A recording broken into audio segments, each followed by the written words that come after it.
The Lord be with you. Welcome to worship this morning. Thank you so much for springing ahead with us into the snow, right? Yes. Well, we are so thankful to be here this morning. We are here ready to receive the living waters today. We will hear about a Samaritan woman who comes to the well, thirsty for water. We hear of Jesus who comes to the water, thirsty. And we will come to the water, thirsty today, ready to receive. I'm Pastor Julie Klein, and on behalf of Pastor Matt Weiler and all of the wonderful worship leaders that we have here today, we welcome you. Friendship Village from our satellite worship, we welcome you along with Pastor Tom. Anywhere that you are worshiping with us today, we are glad that you are here with us on this Sunday of Lent, where we beg the question, will you give me something to drink? Let us worship God.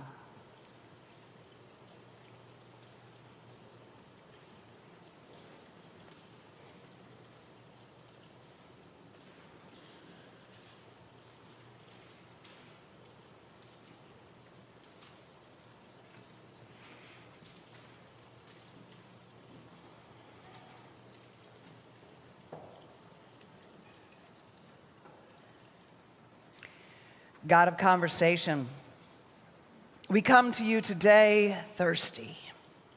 Thirsty for hope, thirsty for good news, thirsty for a glimpse of you.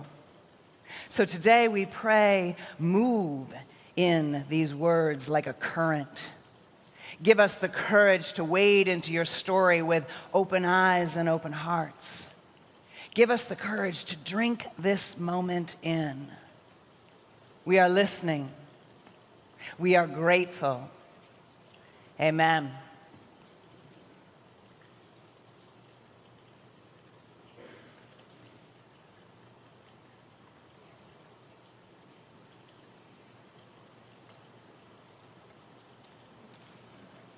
We light Lenten candles to symbolize our journey and our seeking during this sacred season of spiritual reflection. We are seeking our calling, the sacred, and how to live as a disciple. God of the wilderness, be with us as we wander through the desert of our lives. Keep us from running back to the safety of old assumptions, and walk with us as we seek your light, peace, and truth.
In today's service, we will hear the story of the Samaritan woman.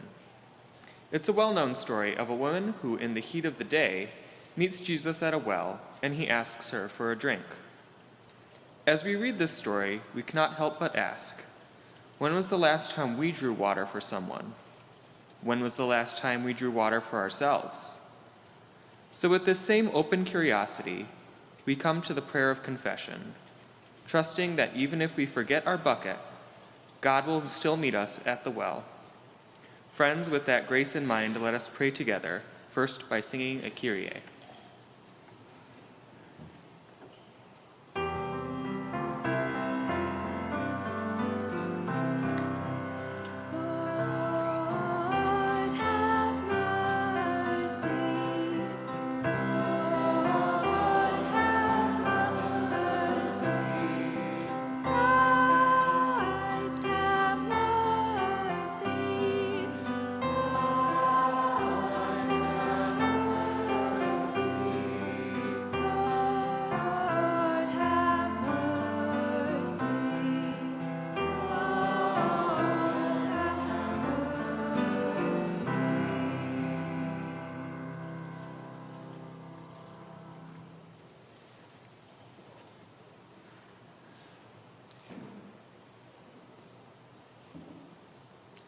God of love, we confess that the well of love in our souls sometimes runs dry. Forgive our sin, fill us with your word, and open that spring of life in us, that we may flow freely with your love for all the world. We worship you in spirit and in truth. Speak to us. Jesus, help us listen. Amen.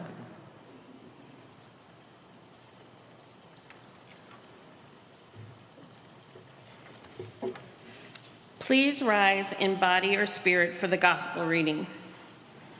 Hear these words from John chapter 4, verses 5 through 30. So he came to a Samaritan city called Sychar, near the plot of ground that Jacob had given to his son Joseph. Jacob's well was there, and Jesus, tired out by his journey, was sitting by the well. It was about noon. A Samaritan woman came to draw water, and Jesus said to her, "Give me a drink." His disciples had gone to the city to buy food. The Samaritan woman said to him, "How is it that you, a Jew, ask a drink of me, a woman of Samaria?" Jews do not share things in common with Samaritans. Jesus answered her, If you knew the gift of God and who it is that is saying to you, "Give me a drink," you would have asked him, and he would have given you living water. "Sir, you have no bucket, and the well is deep. Where do you get that living water? Are you greater than our ancestor Jacob, who gave us the well, and with his sons and his flocks drank from it?" Everyone who drinks of this water will be thirsty again, but those who drink of the water that I will give them will never be thirsty. The water that I will give will become in them a spring of water, gushing up to eternal life. "Sir, give me this water, so that I may never be thirsty or have to keep coming here to draw water." Go, call your husband and come back. "I have no husband." You are right in saying, "I have no husband," for you have had 5 husbands, and the one you have now is not your husband. What you have said is true. "Sir, I see that you are a prophet. Our ancestors have worshipped on this mountain, but you say that the place where we must worship is in Jerusalem." Woman, believe me, the hour is coming when you will worship the Father, neither on this mountain nor in Jerusalem. You worship what you do not know. We worship what we know. For salvation is from the Jews. But the hour is coming, and is now here, when the true worshipers will worship the Father in spirit and truth. For the Father seeks such as these to worship him. God is spirit, and those who worship him must worship in spirit and truth. "I know that Messiah is coming, who is called Christ. When he comes, he will proclaim all things to us." I am he, the one who is speaking to you. Just then the disciples came. They were astonished by what he was speaking with a woman. But no one said, "What do you want?" or "Why are you speaking with her?" Then the woman left her water jar and went back to the city. She said to the people, "Come and see a man who has told me everything I have ever done. He cannot be the Messiah, can he?"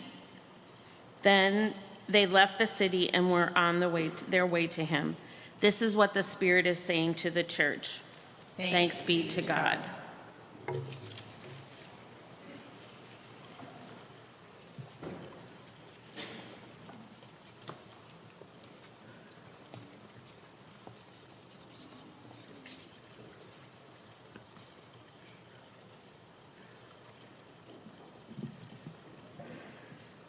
Please join us in singing our refrain.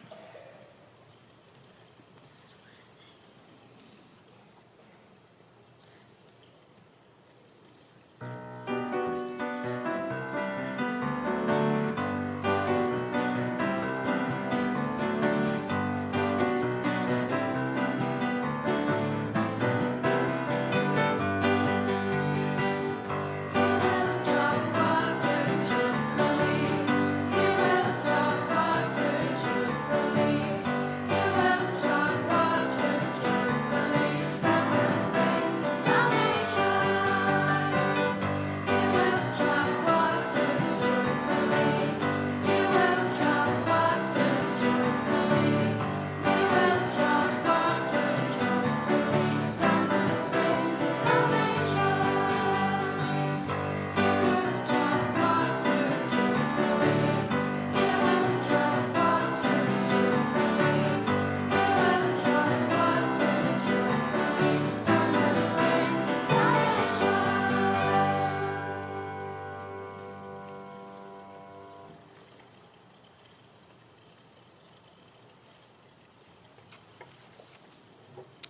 Will you join me in the affirmation of faith?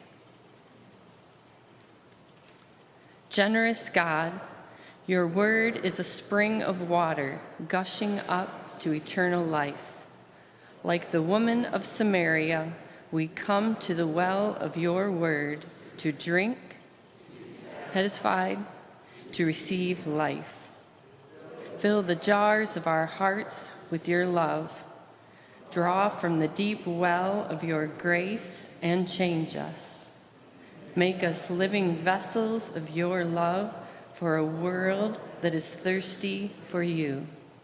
Come, you are invited to dip your fingers in the water, reminding us that the living waters of God are a gift of renewal. Amen. This is an invitation today. You are invited to come and interact with these living waters joyfully. You're invited to come and dip your fingers, your whole hand into this water, and you can do with it what you will. If you want to make a cross on your forehead, you may do that. If you want to just get playful and sprinkle yourself with some water, maybe even somebody else, you might sprinkle them too. Don't get too crazy now, but you are invited to joyfully, playfully come to these waters. And remember that this living water is an invitation to you today, to be restored, to have your thirst quenched. If you are at home and worshiping with us, we invite you to go to the faucet and turn it on with glee and joy, knowing that you have clean water coming into your home, and also engage with that water. At the same time that you're invited to come forward to either this fountain or to one of the bowls here to engage with this living water, you're also invited to join in a Change the World offering. So you can put your change right here, knowing that just the change in your pocket can indeed make a change in this world. We're taking an offering today for a special UMCOR initiative, and it's called WASH. It stands for Water, Sanitation, and Hygiene. And these are essential for well-being and good health. Water is used for drinking, for cooking, for cleaning, for waste disposal, and agriculture.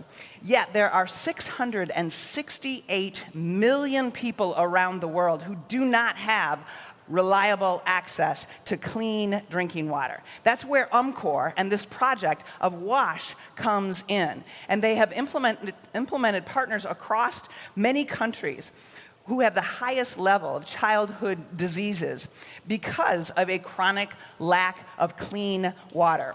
So UMCOR and its partners are invested in having long-term partnerships for these communities, asking them how these initiatives can work for them. So today, we come to engage in the living waters for ourselves, and we come to put our change in the bowl, knowing that we can change the world. Let us come with joy. Come on down the center aisle, come across to all these bowls and these fountains, but come, you are invited.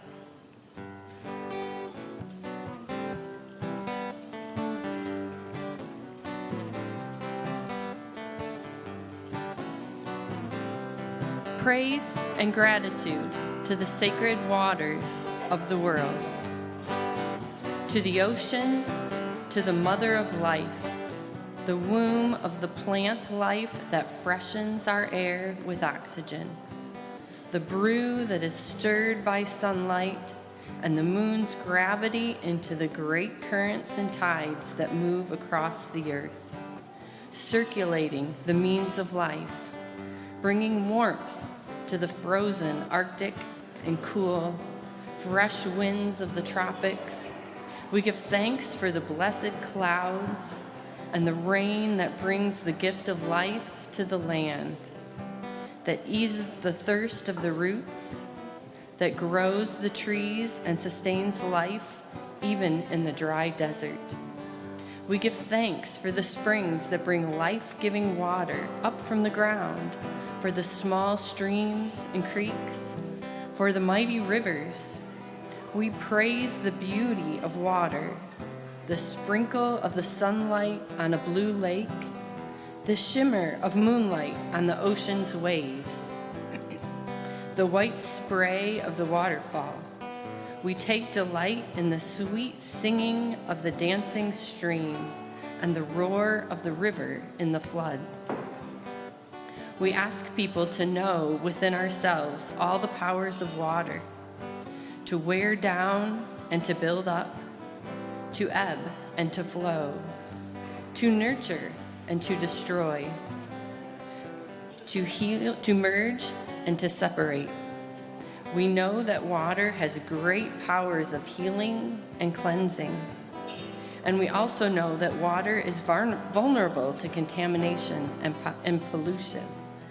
We ask help in our work as healers, in our efforts to ensure that the waters of the world run clean and run free, that all the earth's children have the water they need to sustain abundance of life.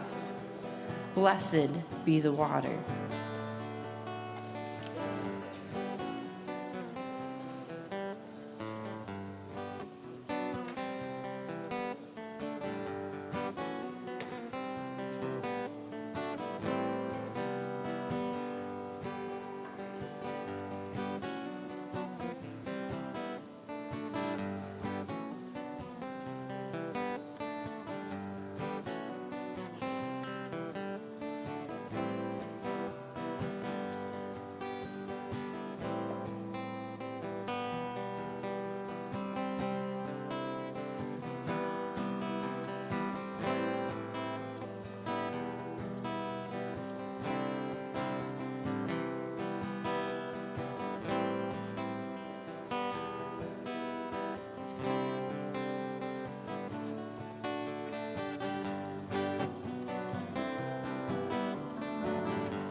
As Pastor Julie lights our peace candle, we remember that we light this candle in the anticipation that God's full reign of justice and peace will one day make itself known here on earth as it already is in heaven. And so our opportunity to share the peace of Christ with one another is our way of living in to this hoped for and anticipated reality. So I invite you who are at home, to know and to feel the peace of Christ with you, and you who are in the sanctuary, as you are able, to stand, find a stranger, find a friend, and share the peace of Christ with one another.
And now I invite the children to come forward for a time for the child within us all. Come join me up here.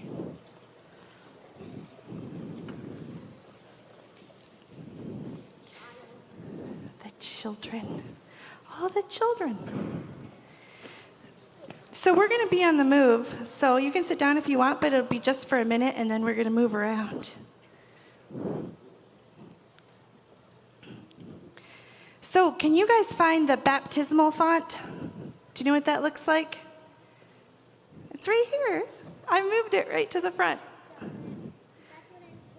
Yeah, I know. And we thought, so, yeah, there's little heads on it. And there's almost like angel wings around those heads. They're a little bit creepy. You just have to imagine they're cute little cherub bodies connected to the cute little heads. Yeah.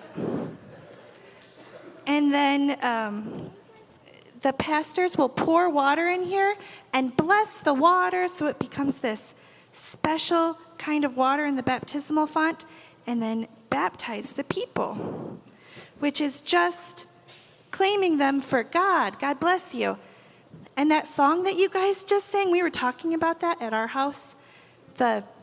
You will draw water joyfully. And what does that mean? Does that mean that we're going to draw water with our crayons? No, it means that we're going to draw the water joyfully, like when we just played in the fountain. Draw it up, and the grace of God, the salvation of God, will renew us and clean us and make us new and claim us for God. So that is very exciting. Now we're going to move all the way up to the top. So behind your Easter flower thing, there is a children's bulletin, and there's a piece of artwork off of the scriptures that was just read. And then on the back, it says to find your baptismal font and draw a picture of it. So you guys are welcome to do that. But now we're going to go up and see the eye.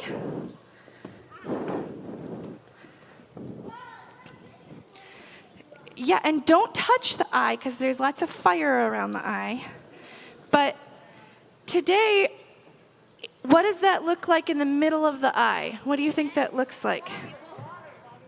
It looks like water, or maybe a vase or a vessel. A vessel? Could a vessel or a vase like this, could it have water inside of it?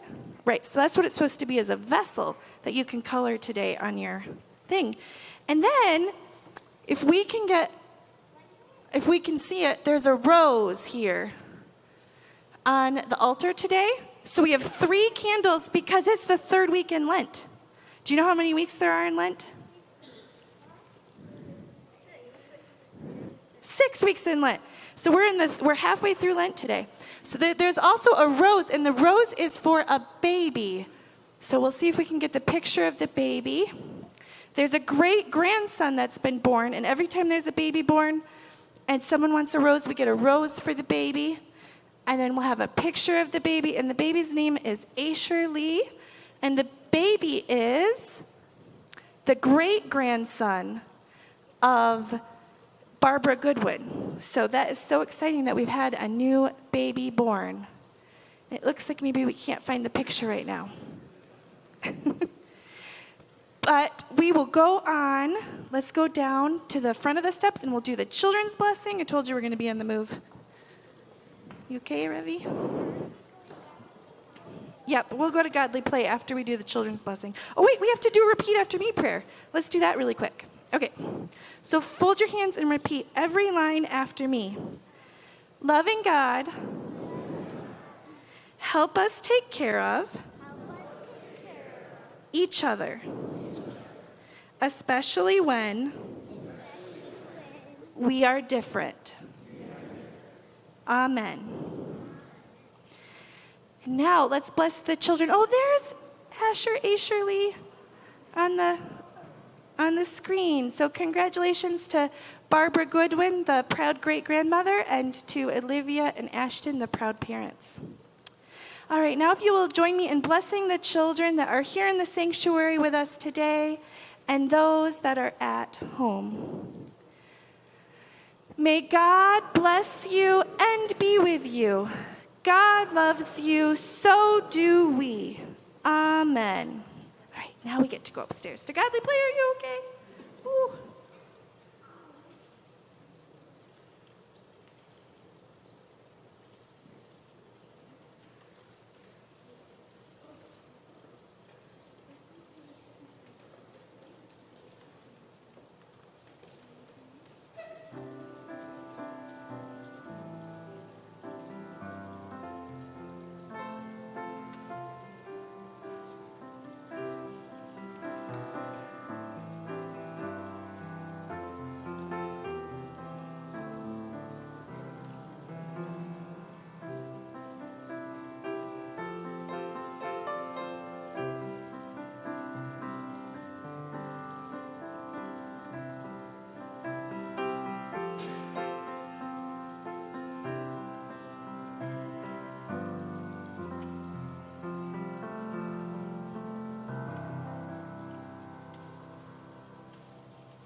Will you give me a drink?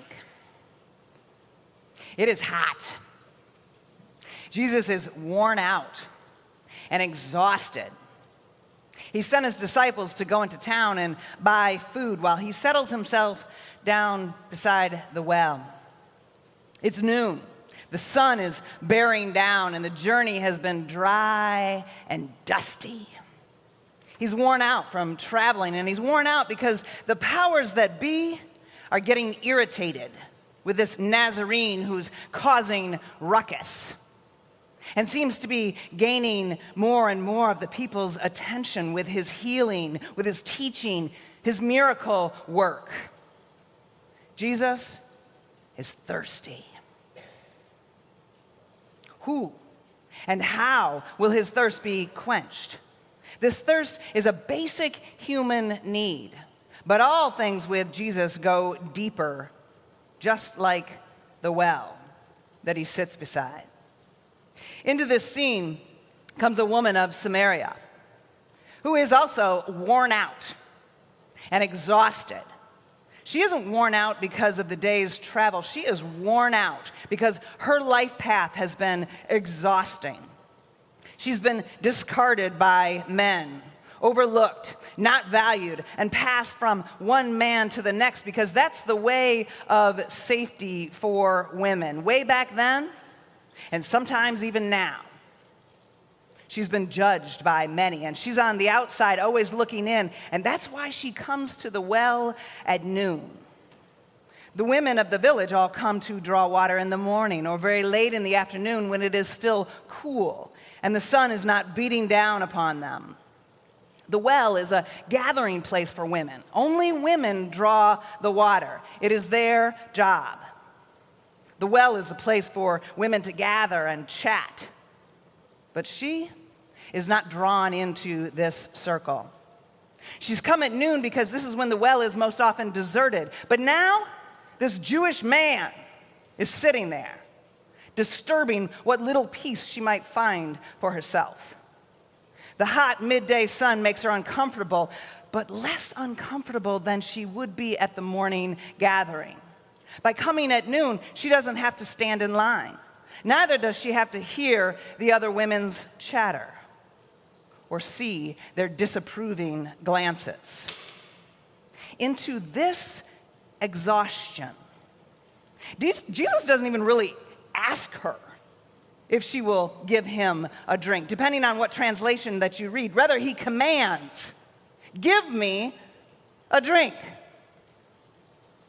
Now, isn't this the way of her life? Someone demanding something from her when she has nothing left to give. In his own exhaustion, has Jesus lost his sense of compassion? Can he not discern that this woman must be tired herself and have her own burdens as she comes in the heat of the day to do the heavy work of water gathering? Why is he demanding something from her when she is drained herself? Despite her depletion, Jesus must be convinced that she could have some inner reserves of strength that have been left untapped? Will you give me something to drink? I want us to hear the challenge of this question this morning for ourselves. If we are to redirect our ears to who we are to listen to and hear the message of original belovedness amongst the clamor of the world, then we need to embrace this question that comes from Jesus. If we are to begin again, and the pathway forward is to embrace grace, receiving and bestowing it with fullness, then we must pay attention to the when of this Jesus question. Have you ever found yourself utterly exhausted? Not because you've traveled across a dry and dusty desert, but because your soul is dry and dusty and you are longing to be quenched by goodness, love, and belonging. Have you ever felt lonely? Unloved? Have you ever felt a sense of deep longing, a longing that brings tears to your eyes and pain to your heart? Have you ever felt desperately needy without having the foggiest idea where to turn? Have you ever just gone through the motions? Day by day, gathering water from the well, preparing food, taking care of the house, going to work, but not really feeling that what you do makes a difference to those around you. Just watching the hours of the clock go by. Have you ever seen life stretching out in front of you endlessly, not knowing if joy would ever fountain in your life again? This is the entry point of this Jesus question into this God-forsaken territory that all of us have or will feel at some time in our lives. Will you give me a drink of water? Do we really have something to offer to Jesus when we are bone dry? There could be many ways that you could identify in your life right now why you feel exhausted, lonely, without joy or peace, more like a dry desert than a life spring of living water quenched by the one who redeems. We can ask this question of our own interior lives. And additionally, we can ask this question of our collective lives.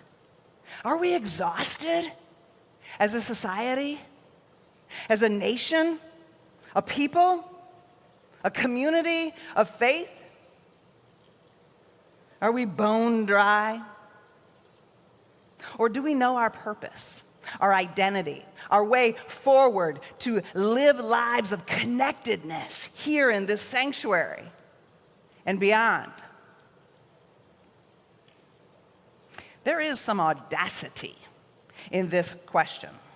Will you give me something to drink? And the audaciousness of it is not merely discovered in the state of exhaustion that both Jesus and the woman find themselves. For Jesus to ask for a drink from this woman, he must overstep social taboos about class and gender and Jews and Samaritans, especially rabbis and Samaritans. This no-named woman of Samaria is quick to point out this vast overstepping that Jesus has done by merely addressing her. To his question, she responds, "How is it that you, a Jew, ask a drink of water of me, a woman of Samaria?" The gospel writer explains to the early Christians and to us today that Jews did not share things in common with Samaritan, things like water cups, water jugs, and conversation. Now, this is where my biblical imagination leaps in here and says, okay, well, check her out. She has some chutzpah. She may be marginalized. She may be outcast. She may have been passed from husband to husband because of divorce, death, and social and religious custom that require her to be married or to suffer the harsh fate of an unattached female in that society. However, she has not lost an inner kernel of courage that has kept her a survivor, not a victim. So again, using my own biblical imagination, I imagine that Jesus senses this chutzpah within her, even as she approached the well in the heat of the day. I imagine that even in his own exhausted state, Jesus noticed the way she straightened herself with determination as she approached the well. When a man was sitting there, I imagine that he must have discerned that she was set on completing a task, even when it meant hardship for herself. The when of this question once again becomes important. It is not into her weakness or her exhaustion or her state of being an outcast that he demands that she give him a drink of water, but it is into her strength that he asks the question, will you give me a drink of water? Even when you feel you're not sure that you've got anything left in the tank, will you meet me at the well and together we will be a life spring to one another? Jesus needs her to quench his physical, all too human thirst of the body. She needs Jesus to quench her all too human thirst for purpose, meaning, joy, love, and peace. This is a moment of mutuality. Sir, you have no bucket, and the well is deep. Where do you get that living water? Jesus senses her openness, her longing for restoration. Because of this openness, she quickly grasps that they are not talking about water that merely quenches the thirst of the body. Jesus is talking about really serious living water that will satisfy the deepest longings of her soul. This stranger, this prophet, is bringing her something central to her well-being and more necessary for her life than water itself. The living water of God's grace and acceptance of her, just as she is. It's interesting to hear what Jesus shared with this marginalized woman. This no-name woman, this Samaritan, this wife of 5 husbands, Jesus shared his deepest secret. Jesus reveals himself completely to this woman, characterized by her marginality. He told her that he was the Messiah. He had not shared this or revealed this to anyone so far, not even his own disciples who are off getting food. The Savior who comes seeking and saving the lost finds this lost woman because he is the Messiah. He has the power to save her. And so he sets about the task of restoring her soul. And it works. She leaves her water jar at the well so that she can hurry back to town. She tells the people, come and see. And they come. Now let me say that again. They come. It is surprising. They'd never listened to her before. They tried not to see her. But now, this living water flowing from her, they see her. She has so much joy. They can't help but see her. They've never followed her. But this time, they listen. At the direction of this no-name woman, they come to see Jesus. This story is about a woman minding her own business, trudging to get water at the well at midday, who's met by Jesus. Jesus needs for her to use her tools, her resources, her agency that she has within her, that the world has not taken away from her. He needs her to draw a drink of water. She'll draw water from the well, but he will draw out of her the wonderful and unique gifts that are within. In this space of mutuality, they will be for one another a life spring. Can we meet Jesus in this season of Lent, in this space of mutuality? What gifts might Jesus see in us as individuals? What gifts might Jesus see in our community that need to be poured into the world for its restoration?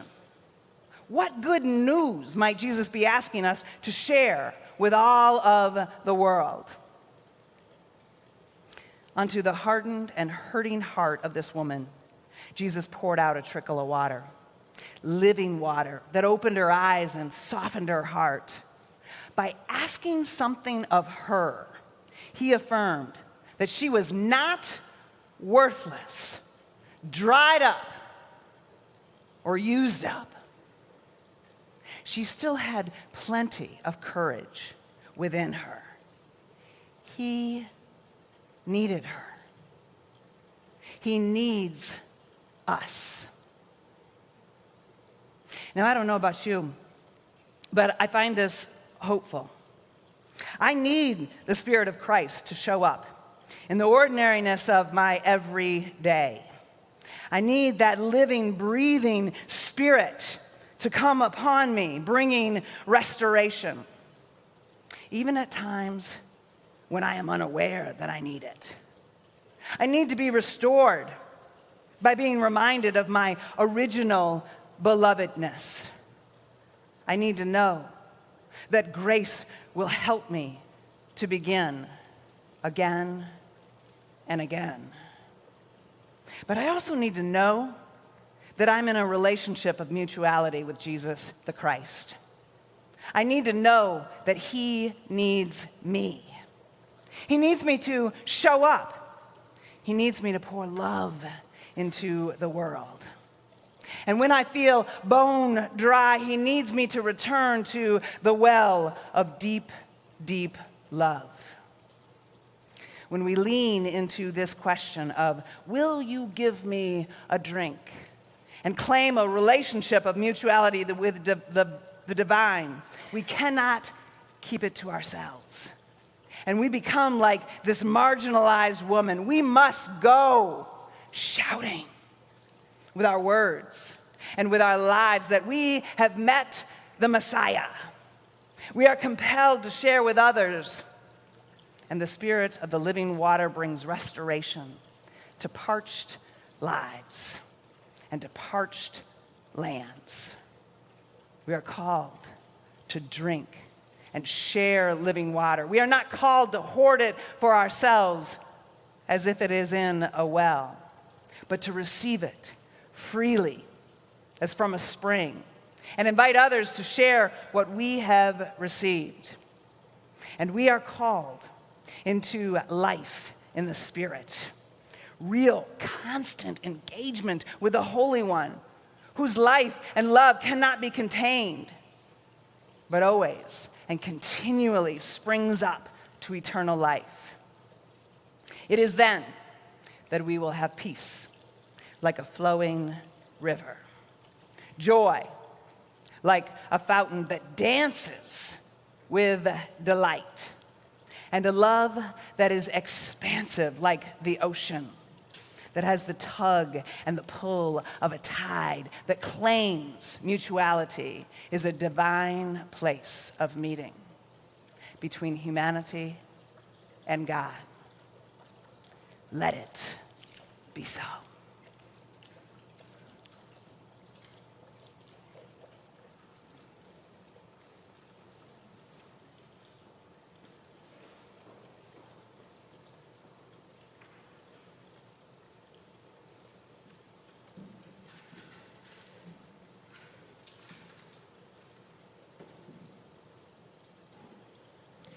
First Beats Children's Ensemble has been learning to play ukulele for the last 6 weeks or so. And so we are delighted to be able to play this hymn, Peace Like a River. We invite you to stand and sing. It might be a little lower than you're used to hearing it due to an easier key that we need to play it in. And it might be a little slower than you're used to hearing it. But we do invite you to stand and sing with us as we sing, I've Got Peace Like a River.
Friends, let's pray.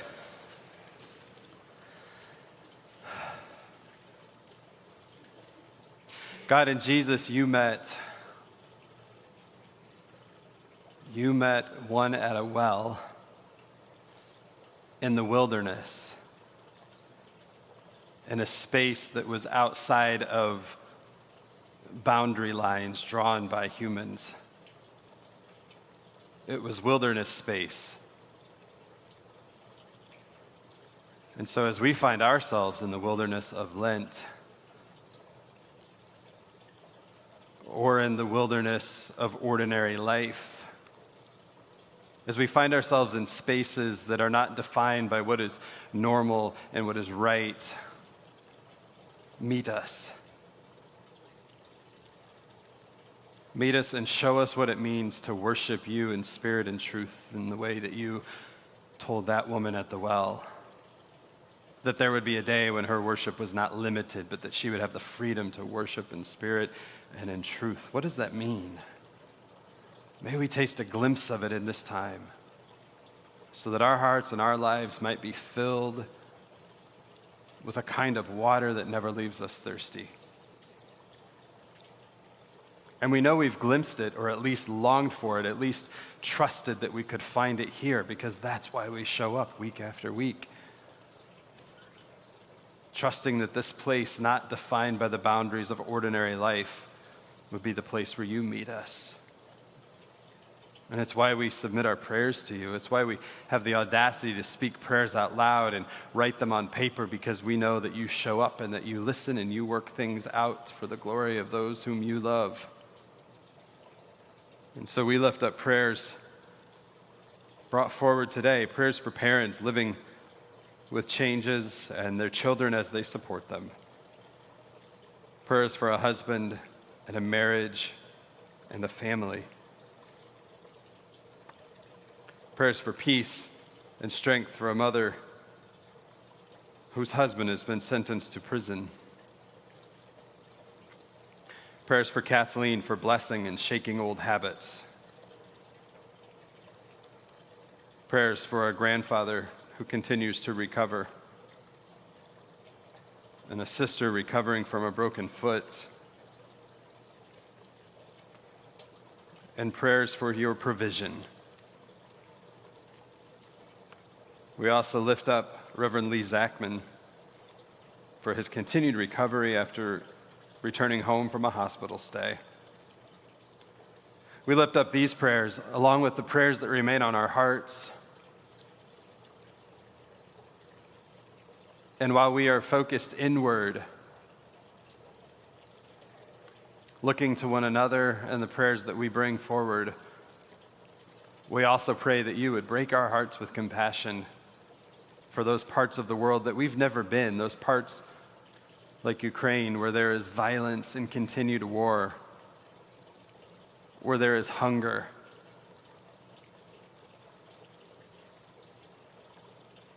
Where people are being displaced, where people are scraping by day after day to get enough. We pray in the anticipation and the hope of your promises for a day of shalom. And in that space between now and then, let us live in the confidence of knowing the good news that we are your beloved, and shape and form us so that our lives might look more and more like the life of your Son, Jesus the Christ, who taught us to pray, saying together, Our God, who art in heaven, hallowed be thy name. Thy kingdom come, thy will be done, on earth as it is in heaven. Give us this day our daily bread, and forgive us our trespasses, as we forgive those who trespass against us. And lead us not into temptation, but deliver us from evil.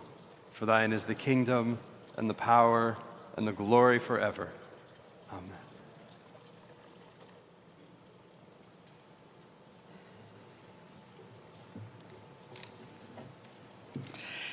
As first beats moves and gets in place for the next thing, I'm just letting prayers settle. And as we get ready for this morning's offering, remember that we're called to bring our prayers, our presence, our gifts, our service, and our witness. And it sometimes feels a little strange not to pass the offering plate. Still does to me. But I am really thrilled to know that we have way more options to give our offering. At this point in time, we can use the baskets in the hallway. We can go online to the website. We can go to our bank accounts and send checks. We've got all kinds of things that we can do. So take this time when we're not passing plates to think about the ways that you can give, and think about the ways that that gift will transform the world in the form of living water and so much more.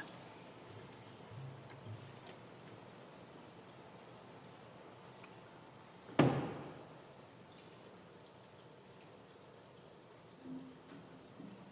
whispers of my heart speak so softly. Are they really there if no one hears them? My voice is so small and so soft. Can you hear me? Give us hope and we'll show you the way.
Please join me in the prayer of dedication.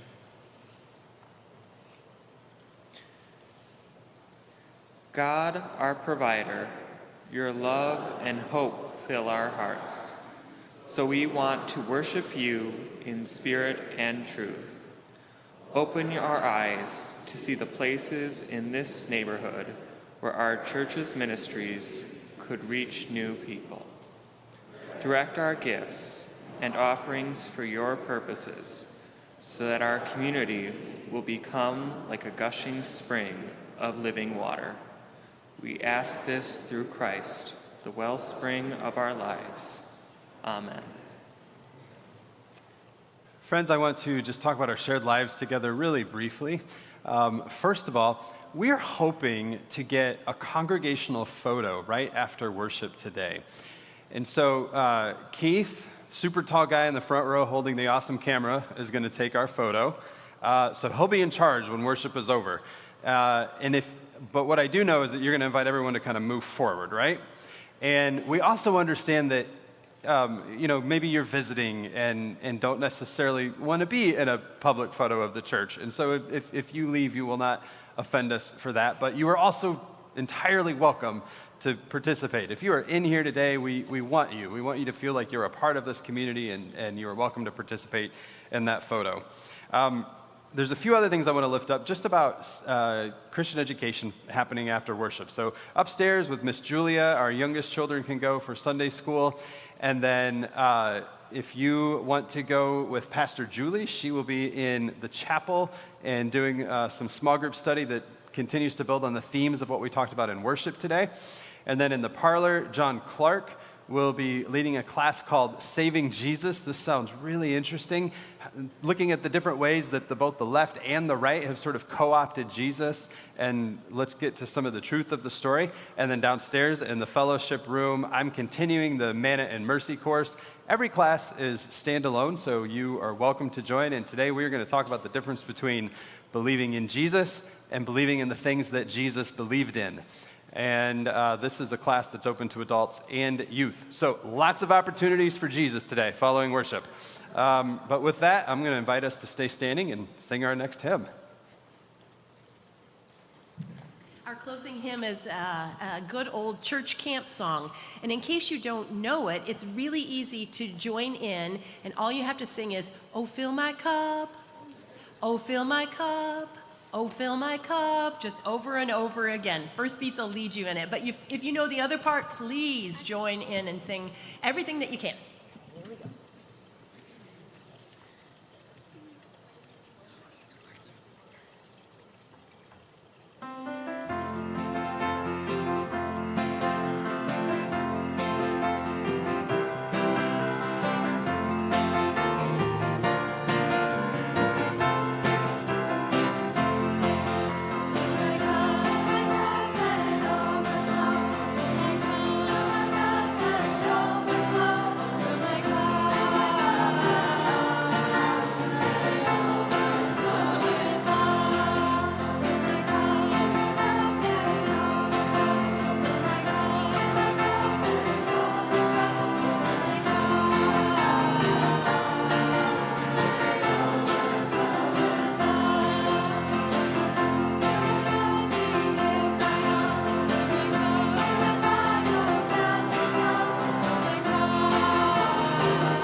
As you go from this place, seeking and filled with wonder, may you find what you seek.